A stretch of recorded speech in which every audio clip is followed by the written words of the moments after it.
ಪದ್ಮವಿಭೂಷಣ ಪ್ರಶಸ್ತಿಗೆ ಪಾತ್ರರಾದ ಹಿರಿಯ ನಟಿ ವೈಜಯಂತಿ ಮಾಲಾ ಅವರನ್ನು ಪ್ರಧಾನಿ ನರೇಂದ್ರ ಮೋದಿ ಅವರು ತಮಿಳುನಾಡಿನ ಚೆನ್ನೈನಲ್ಲಿ ಭೇಟಿ ಮಾಡಿದ್ದಾರೆ. ಭಾರತೀಯ ಚಿತ್ರರಂಗಕ್ಕೆ ವೈಜಯಂತಿ ಮಾಲಾ ಅವರು ನೀಡಿದ ಕೊಡುಗೆಯನ್ನು ಪ್ರಧಾನಿ ಮೋದಿ ಅವರು ಕೊಂಡಾಡಿದ್ದಾರೆ.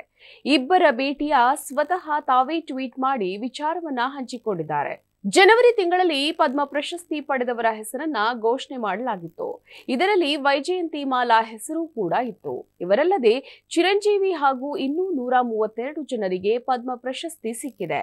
ಅವರಿಗೆ ಎಲ್ಲರೂ ಶುಭಾಶಯವನ್ನ ತಿಳಿಸ್ತಾ ಇದ್ದಾರೆ. ಈಗ ಪ್ರಧಾನಿ ಮೋದಿ ಕೂಡ ವೈಜಯಂತಿ ಅವರನ್ನ ಭೇಟಿ ಮಾಡಿದ್ದಾರೆ. ಇನ್ನು ವೈಜಯಂತಿ ಅವರಿಗೆ ಕೈ ಮುಗಿದು ನಮಿಸ್ತಾ ಇರೋದು, ಎದುರು ಕುಳಿತು ಚರ್ಚೆ ಮಾಡ್ತಾ ಇರೋದು, ಇಂತಹ ಫೋಟೋಗಳನ್ನು ಅವರು ಹಂಚಿಕೊಂಡಿದ್ದು ಸಿನಿಮಾ ರಂಗಕ್ಕೆ ಅವರು ನೀಡಿದ ಕೊಡುಗೆಯನ್ನು ಪ್ರಧಾನಿ ಮೋದಿ ಅವರು ಸ್ಮರಿಸಿದ್ದಾರೆ.